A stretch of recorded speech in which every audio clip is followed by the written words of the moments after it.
Welcome back to another episode of Speedrun Podcast. I'm your host, as always, Gina Versa. Um, Today we're going to be talking James Bond First Light. It's not a movie or a TV show, but it's based on a movie and uh, one of my favorite franchises, James Bond. And we have a contestant. He's been on the show a couple times, I believe, um, to talk about James Bond, obviously, because he's the one of the biggest fans I know, if not the number one fan. Welcome, friend of the show, Justin Valero. How you doing, Justin? Hey, how's it going, Gene? Good, good.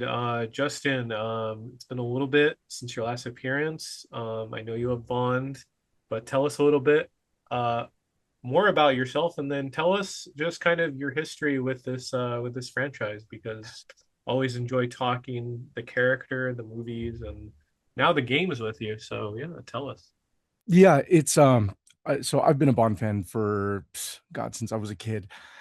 I ended up getting started on VHS box sets back in the early '90s, and then playing GoldenEye, which is kind of one of the things I think we're gonna talk about here. Is I got into being a Bond fan in very large part by the GoldenEye video game that came out in 1997 for the N64.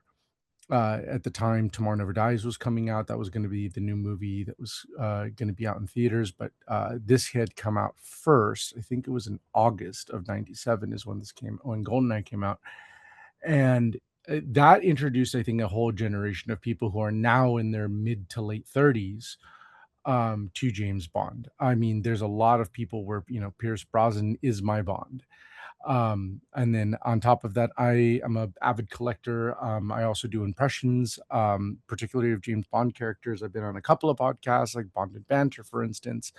I'm a member of the LA based James Bond club here, called To Live and Let Die in LA. It's the only James Bond fan club in LA.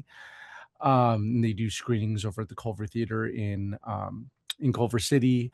And Amazon happens to own that theater, so it ends up working out pretty well.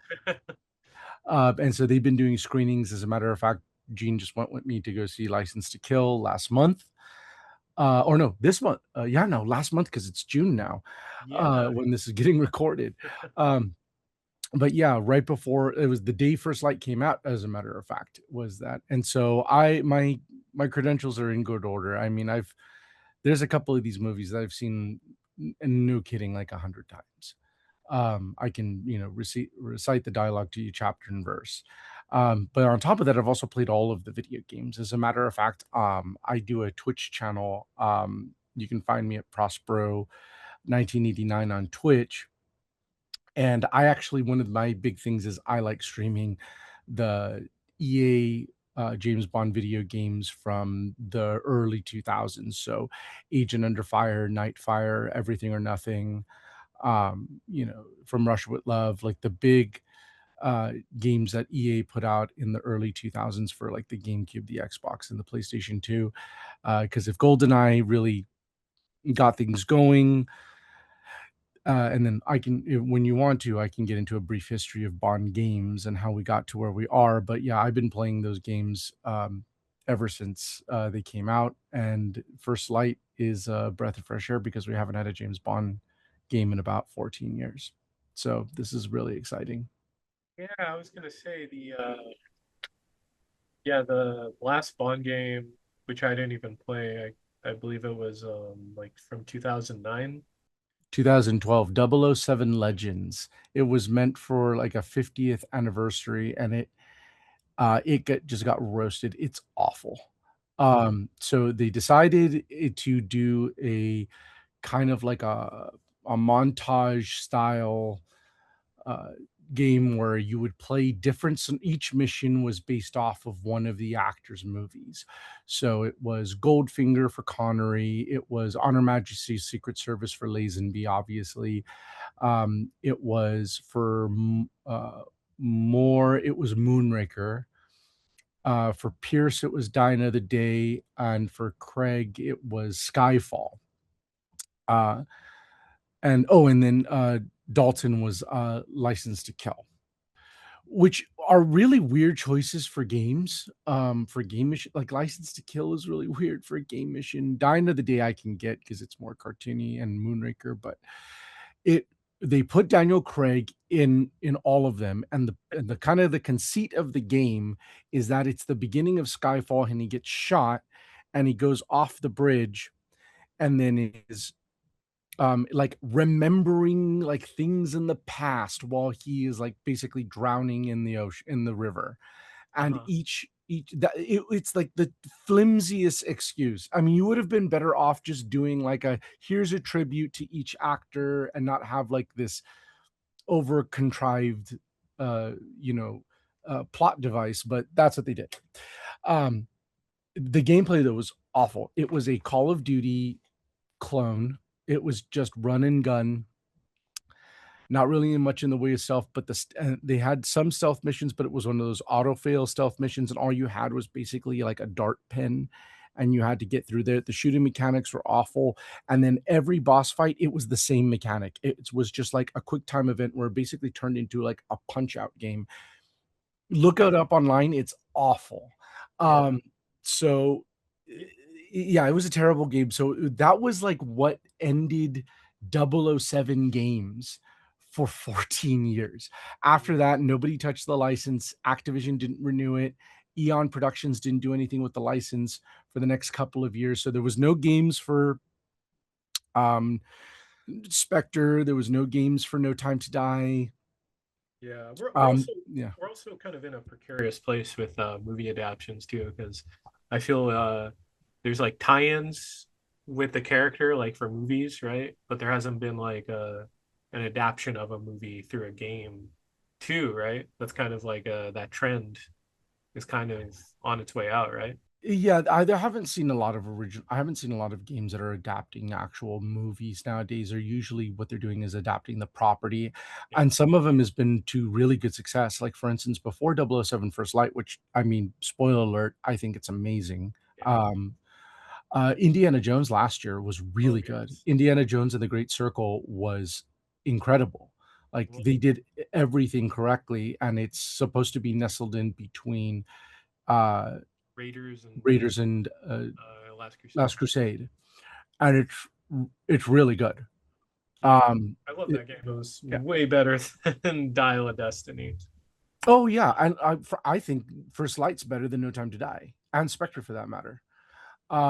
I think that there's been a good cadence of that. I'm looking forward to seeing if Bethesda makes another Indiana Jones game. That was really good. I think they're probably going to be doing Wolfenstein next. Oh, by the way, I forgot to mention, I used to work in the gaming industry, so I worked for an accessory manufacturer for a long time, and so I used to go to E3 every year. Like this is about the time where Summer Games Fest is right now. It used to be called E3. It was actually a trade event. I remember used to going to that a couple of years. So I've been Back in our around the gaming industry for a while. yeah, back in our Uh, day, it used to be E3. yeah, back in our day. Uh, and there's been some okay adaptations. I noticed that they take a lot of properties. I mean, like one where they just kind of did it almost as like a pastiche is the new like Lego Batman game, Okay, where they're doing it as in like almost like a spoof. yeah, it goes from like Burton to Nolan, to kind of into the Snyder movies a little bit. Yeah, it even includes the Robert Pattinson Batman. Who directed the Matt Reeves, Matt Reeves? Yeah, there we go. Reeves. So even that is included too, and then that's kind of like a pastiche, uh, comedic version of it. But I mean, they're still like that's where they're taking the characters, not really adapting one for one movies anymore. I mean, the last time that even Bond did that was the Quantum of Solace game. Yeah, I Um, was I was gonna ask you that because that one has a sequel too. It's like Blood, was it Bloodstone? Bloodstone, and that one actually is not bad. I actually like it. It's like a cover 7 out of 10 cover shooter, but That it's a good story. It's original. It actually has Daniel Craig's voice and likeness in it. that one's interesting because I felt that I didn't play it, but the gameplay looked really at least fun.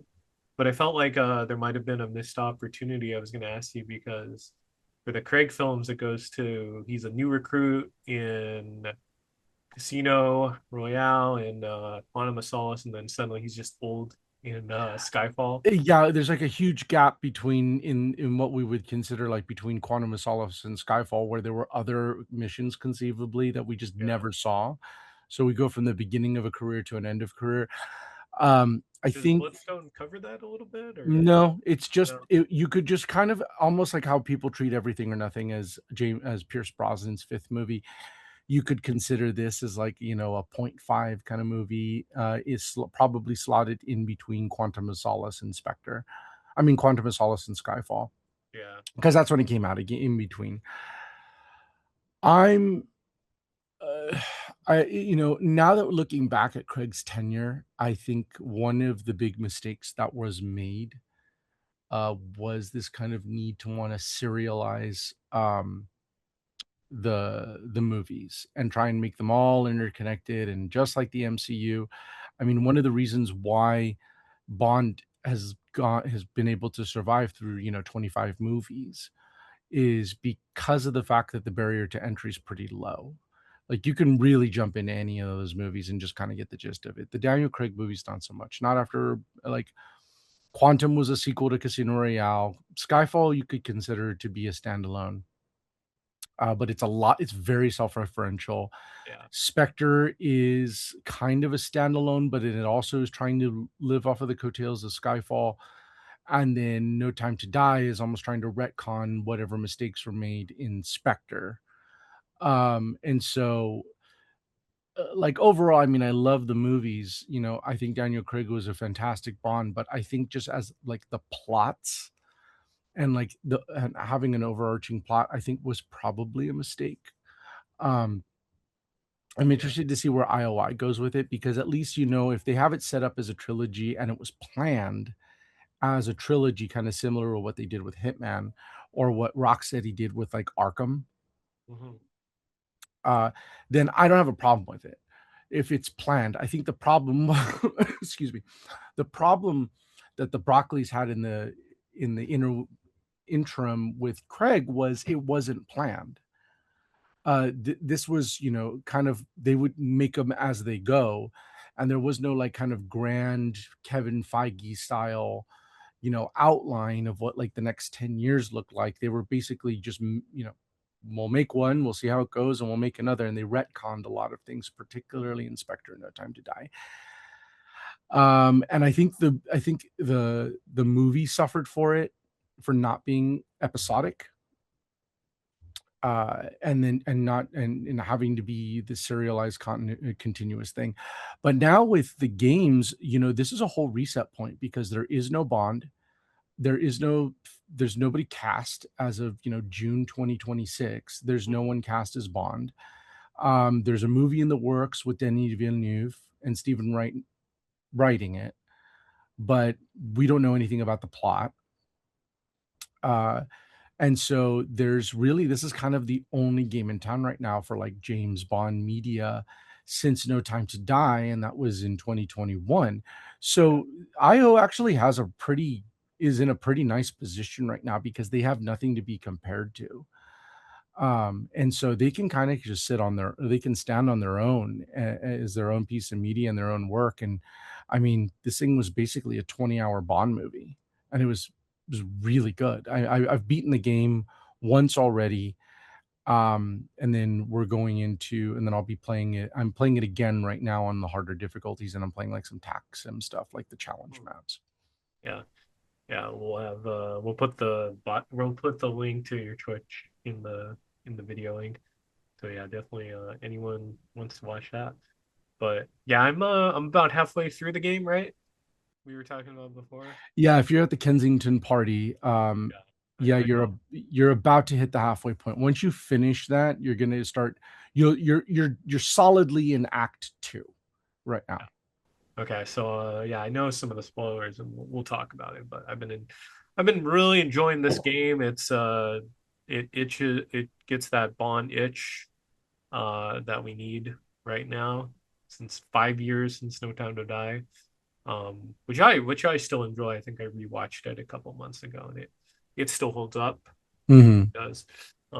Such great exit, and then This one's interesting too because what you're saying about it as a trilogy is interesting because Bond is so episodic, and then the last film, or excuse me, the last film series with Craig is more kind of what's the word? Not episodic, but and it's not a trilogy, it's more like a film like a It's like yeah, a serial of movies. It's yes. serialized.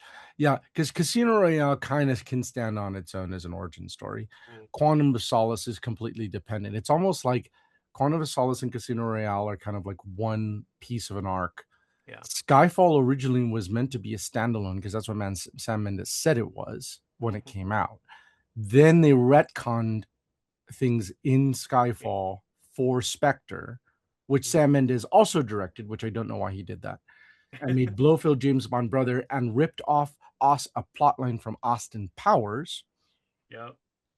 Yep. And then Spectre trying, and then No Time to Die kind of cleans up the relationship with Madeline Swan. Uh-huh. They kill off Christoph Waltz's Blofeld with, but by the beginning of the second act, almost like getting rid of their mistakes, and then they use Safin as kind of the villain at the end of the movie. But the thing is that I think the biggest weakness of that movie, I don't care about the daughter thing. That's been hinted at in books before. It's the I sun. Yeah, I like, or there's always been some sort of rumor in the books that there was like somebody who he may have had a kid with. It's never confirmed, but not a big deal.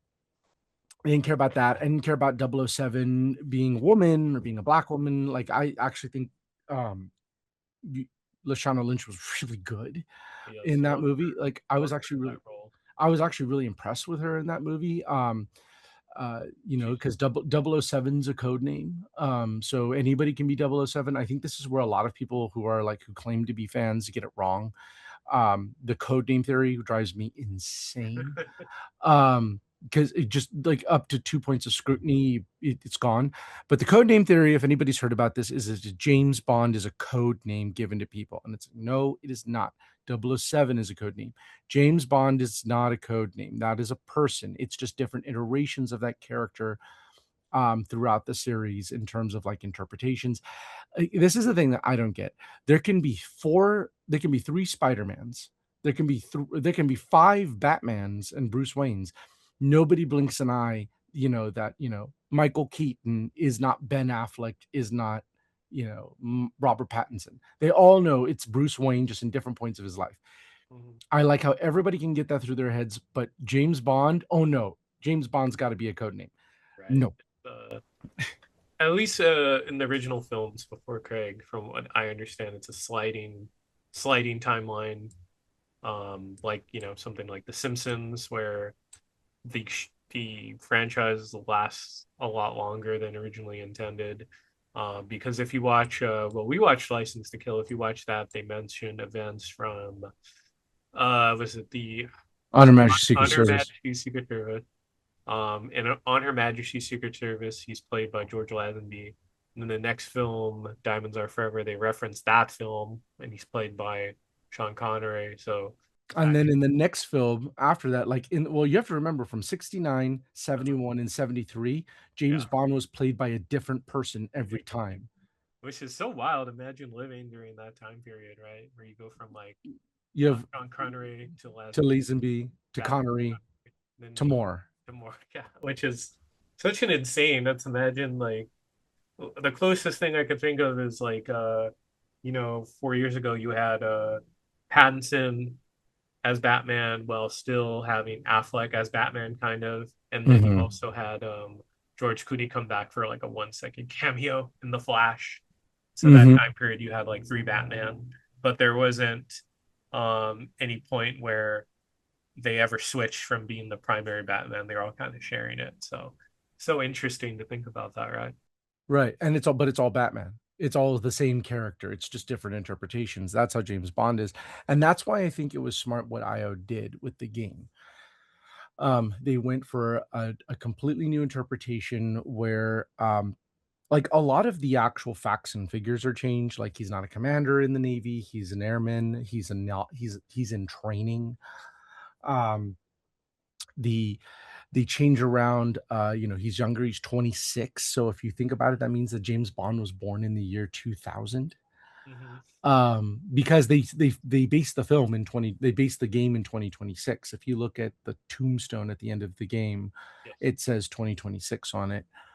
Um, and so that means that James Bond was born in the year 2000. Yeah. Uh, This iteration, yeah. yeah, in this iteration. But I mean, they've done that before. Like Craig was technically born in the 60s. If you look at like passports and like documents in the movies. But they keep, the fact that his parents died, climbing. They don't say it explicitly. It's said in the trailer. I never caught it in the actual game. I think that was just trailer voiceover. That they're saying that he saw his parents fall during a skiing accident or a climbing accident. But that's from the books. And as a matter of fact, the person who helps him is a man named Oberhauser, which is what they Yeah. used for Spectre, Yes. for Yeah. Blofeld. Hmm. But they're doing a new interpretation. They're doing a facial scar on the right cheek. It's from the book. It's from the book. But he does have that kind of like swagger. It's very kind of like a brawler like Craig was, but it's got a smoothness like Brosnan has. I think they're pulling a lot from, as I was playing the game, they weren't pulling a lot from Connery.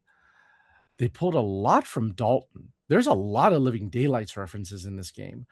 Yeah. There's a bit of Pierce. There's like some gadgets and stuff like I saw from like Tomorrow Never Dies in there. There's a lot of stuff from Moore. I mean, the plot is straight up a Moore plot. Yeah. Um, Yeah. We'll get into it. It has AI, and which is very timely right now for sure. right, but it's like a ghost in the machine, kind of like the technology boogeyman. They did that a couple of times with Roger Moore. Right. And then I I, guess you could argue Goldeneye is a similar kind of like technical boogeyman. right. I was gonna say, yeah, I could see character wise too. At least for me, I was thinking that it took a lot from Dalton in terms of like the openness to kind of camaraderie and kind of friendship, Hmm. which at least for me, and maybe this could be just because we just saw License to Kill, but Bond's very guarded in a lot of the films. When like Felix Leiter dies in No Time to Die, I mean, it's only after the fact that he's wounded, and he dies that, Bond is calling him like a brother, is very like, Dalton's very chummy with his allies yeah, in he's his very charming, movies. which this Bond does with some of the trainees that he comes up with, which is such a great mission when you're going through all the training. Oh, oh, yeah, the montage sequence, that training sequence is probably one of the best training sequences I've seen in a video game. Period. Yeah, loved it. That was really good, but the characterization of him has been really good. I think the cast in general. I mean, how do you want to break this down? Because Oh yeah. we could talk about the Oh, pot, we could talk about the game, we could talk well, about the yeah. plot, the cast. Well, let's yeah, if you're ready, we're gonna time you for these 10 questions and then we could talk, or not 10 questions, 12 questions. Okay. You'll have 10 minutes to get through these topics, and we're free to talk about anything else too after. Oh So yeah, definitely. if you're ready, I have the questions here. And I have my timer. And yeah, we could go from there. Okay. All right, whenever you get us, if you're ready, we will start. And you said 10 minutes, right? Yeah, I have a timer here, Okay, perfect. and here we go. All right, Justin, what's your favorite Bond movie and why? The World Is Not Enough. It was the first movie I saw when I came into when I it was the first Bond movie I saw in a movie theater at 10 years old. Awesome, that's a good choice. That's a good choice. How does the concept of James Bond stories lend themselves to video games? Because we have stealth video games, it's a stealth property, but yeah, this one has a lot of guns, gunplay, combat. Talk about it. Bond is uniquely capable for a video game because you do have so much. You have espionage, you have uh you know fisticuffs, gunplay, driving. big action set pieces. I mean, they play like they're set up like video games, especially like cinematic, like Uncharted style video games, third person action video games. It's all right there for you. I mean, you just basically have to like extend, some of the sections for actual gameplay. But they're set up really well for that. I mean, they've been mostly shooters, I think, because that's what the technology allowed for. And they started to get more so with like Agent Under Fire. I think was really the big one that did it. Agent Under Fire, Nightfire, and Everything or Nothing is really the groundwork for why First Light can do what it does. Activision, I think, took a detour and just went back to shooters for a while, but I think EA had it right. And I think what First Light is doing with IOI is they're picking up the mantle of like the idea of a James Bond game where you feel like James Bond. You're making decisions like James Bond. I think that formula can work really well for a game, and it has before. Like Everything or Nothing, I think is the precursor to this. If you know, and if you haven't played it, watch it at least. Um, you know, or there's ways you can play that game that involve a patch and a parrot.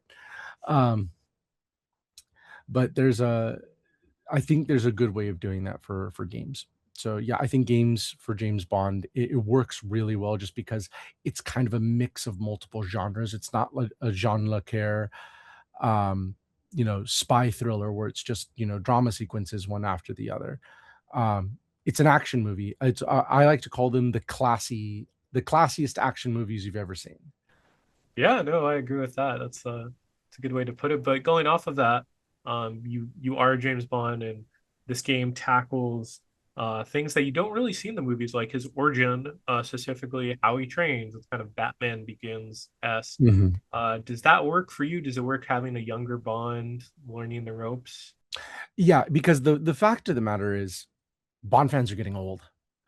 When we went to live and let die in LA, to go see License to Kill, I mean, we're in our 30s and we were the young ones. I think there's a need to reach another audience, and that's exactly. And the thing is like, yeah, I want it catered to me and as a Bond fan. But the other thing too is I have to remember back in '97, things were not catered to the people in their 30s. Things were catered towards me as a 10 to 13-year-old. And because of that, I've been a Bond fan for, God, 20 something, 25, 30 years. So I think that it was necessary in order for us to kind of have an origin story. Now, conceivably, we'll see where it goes from here.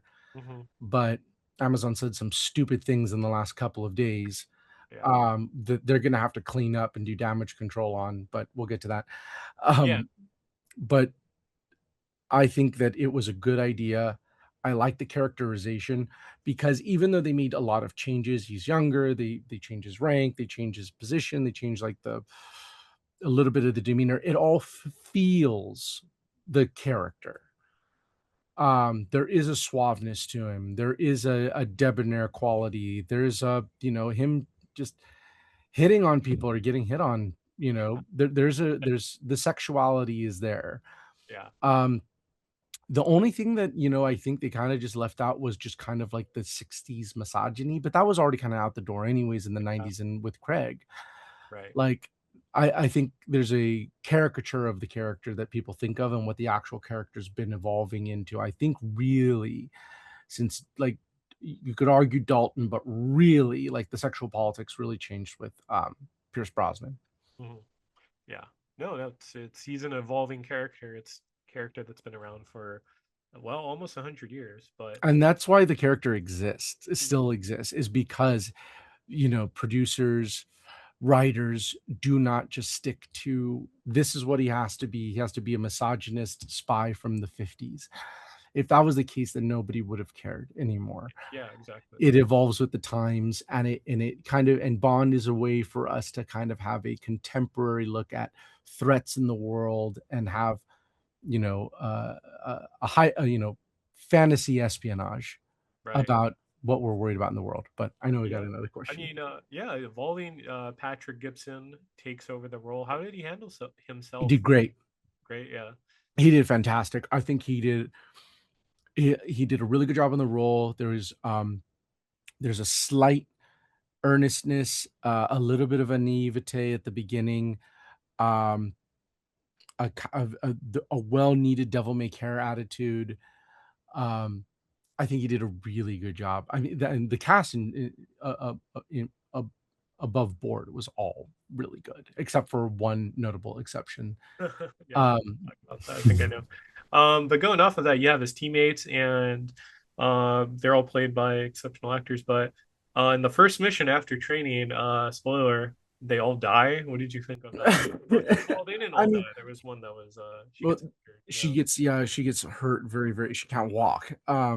Cressida, gets basically paralyzed from the waist down. Um, but yeah, Monroe dies. Spoiler alert. Um, I was fine with that. There needs to be some sort of loss, usually, in the first act, beginning of act two of a Bond movie. There, you get introduced to an ally, and usually that ally is some sort of a sacrificial lamb. So having a sacrificial lamb in the series is not unusual at all. I thought it was a dead giveaway though, because in I knew Monroe was going to die because at in the training sequence, he goes, "Don't worry, we have all the time in the world." And Yeah, if that you was the know giveaway. Bond, the minute he put that, you can see it on my stream. I'm like, "Oh, he's gonna die." It's like that Simpsons where it's like was it Mendoza Mhm. with McBain? He has a boat. It's called Live Forever. It's a kiss of death in Bond that if you Yeah, say we have all the time in the world, someone's dying. yeah. It's true. It's true. Favorite gadget in the gameplay? What was your favorite one to use? The one that I used, well, the laser watch, I probably used the most, but I got a lot of headway out of the poison dart phone. Because it's not you don't just poison people, but you also can like hit things with it, Yeah. like the switch on a radio or something like that. So I use that a lot. The other one that's just a lot of fun to use is the missile pen, which you haven't gotten yet, but you will No, I haven't got in one more mission. You're one mission away from the missile pen. Can't wait, can't wait. Some good storylines, but the storyline, it's the AI Thea. How timely is it to have kind of that as a central sort of Bond storyline? This is the best in spy movie use of AI that I've seen. Uh, I it was cool for Mission Impossible, but the thing is that like I think they do it better here than Mission Impossible did Right. because the entity was sentient and it like did its own thing, and it was that's not the case with Thea. Yeah. Thea is basically just a repository for data and then just gives out analyses. But the actual intelligence agencies like MI6 has to, it's actionable intelligence, but it's not doing it for them. It's just making their brains turn off, which is, kind of the argument about AI is like, why do you have to bother to think if it's Mm, doing the thinking for you? Which is exactly what happens. It's like yeah. there's no scrutiny to this AI.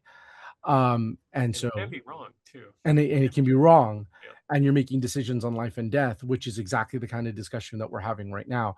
Webb even has a really good speech in the middle of the game once you get to Web Industries, where he basically gives you the villain monologue about AI, and he says, 1.5 million people are killed by cars every year, but if one driverless car malfunctions, clear the front page. Hmm.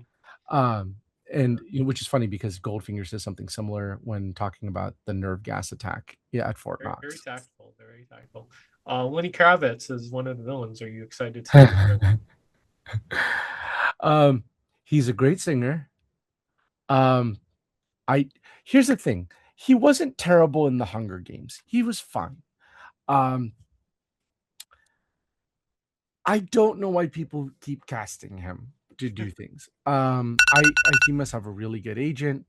Uh, And we are out of time. Oh man. uh oh no. Got, Oh, got close. You were 8 questions in, but it's not if you win or lose, it's how you play the game.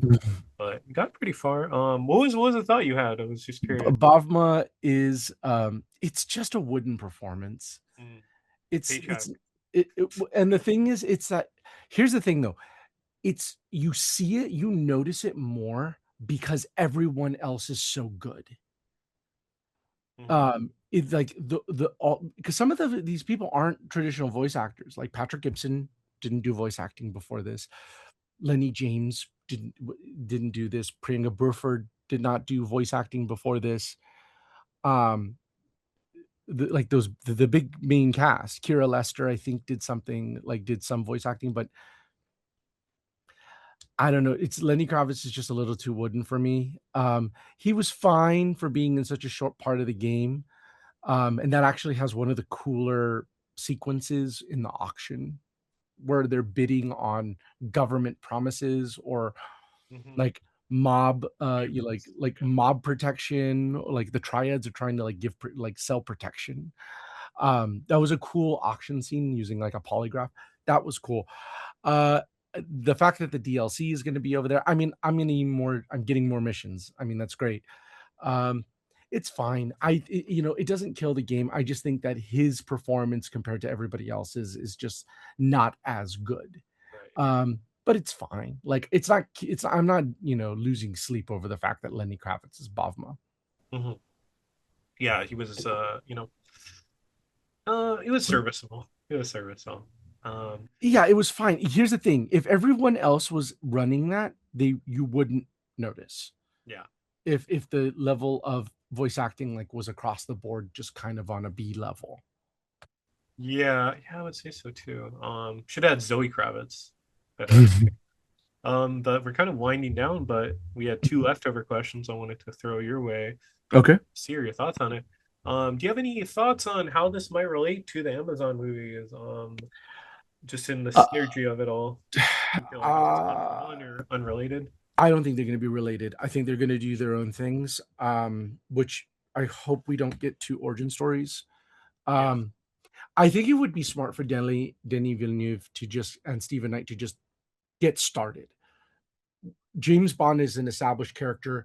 It's that same argument where we don't need to see Uncle Ben get shot for the third time. We don't need to see we don't need to see Martha Wayne's pearls falling on in the alleyway. We don't need to see James Bond get his double O. We've seen it already in a game. We've seen it already in Casino Royale. Just get me a mission.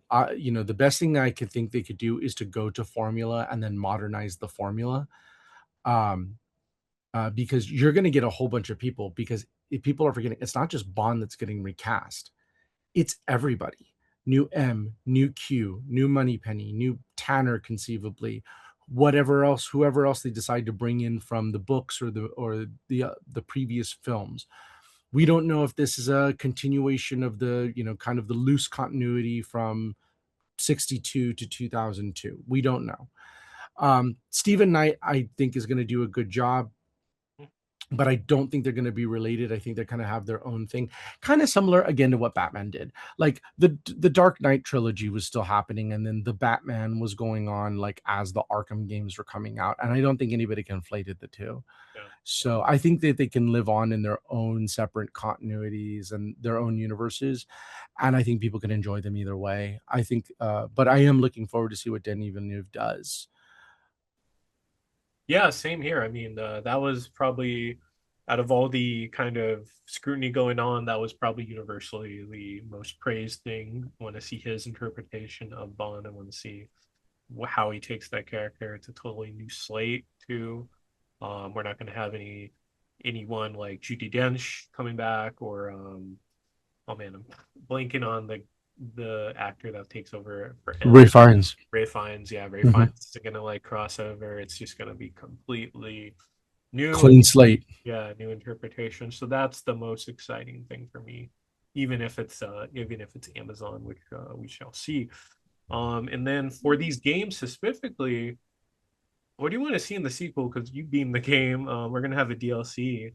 I know certain events, but yeah, So there's a setup at the end of the game that there's some sort of organization that Isola is working for.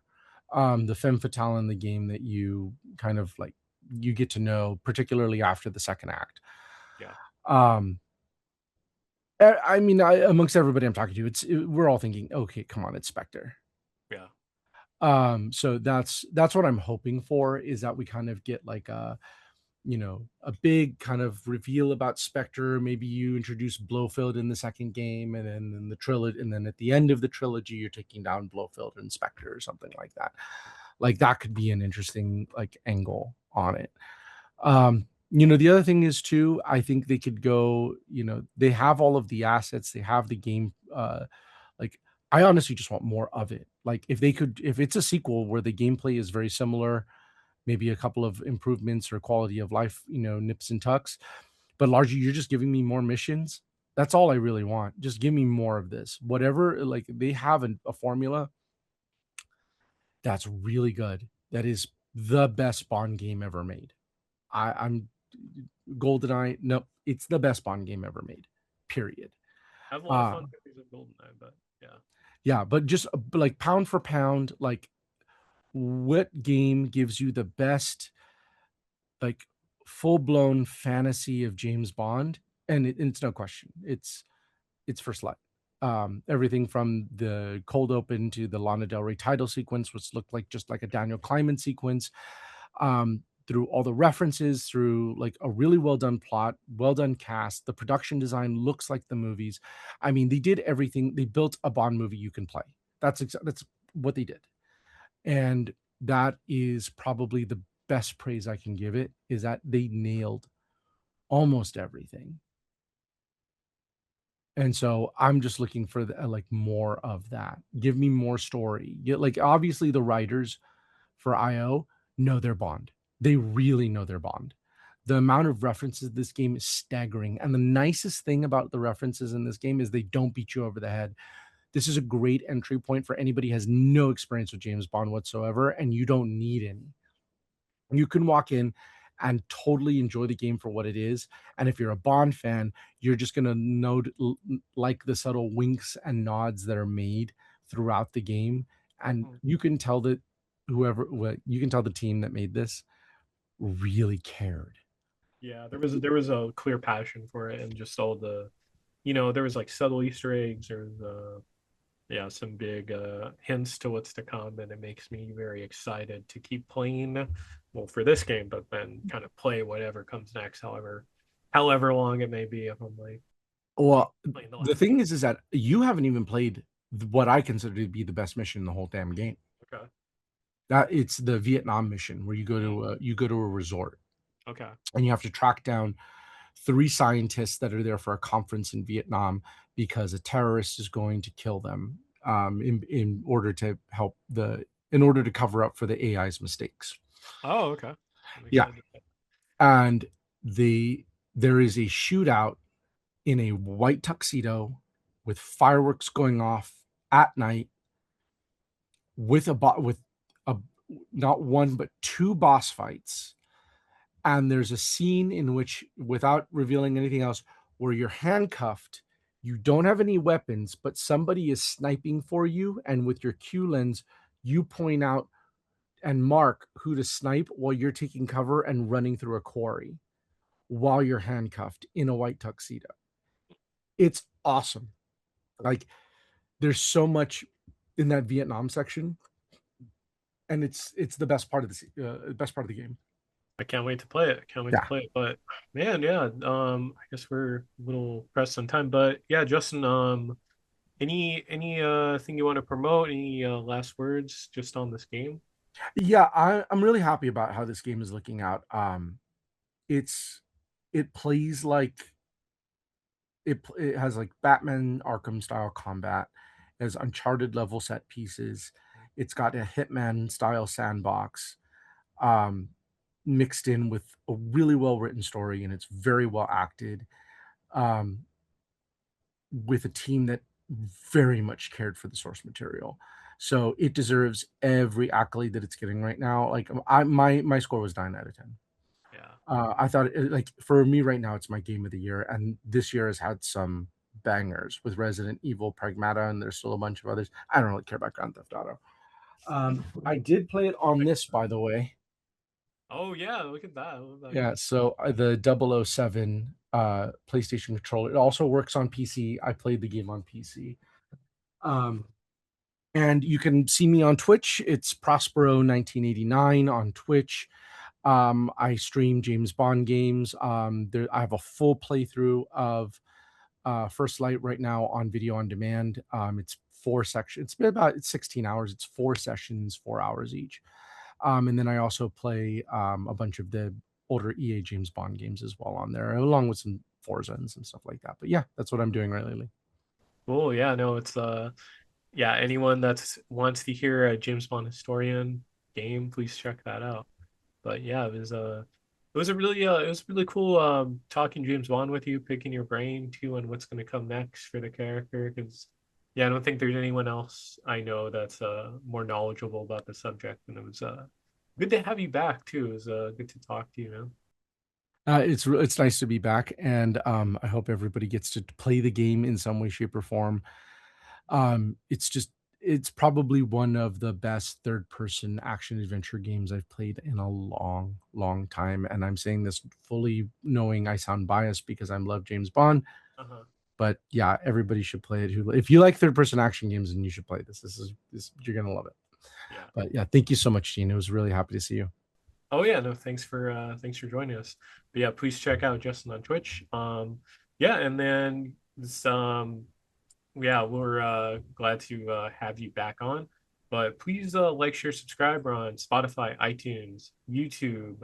Um, if there's something you do, if you don't like it anyway. Thanks for watching. Thanks for listening. We've been professionally unprofessional.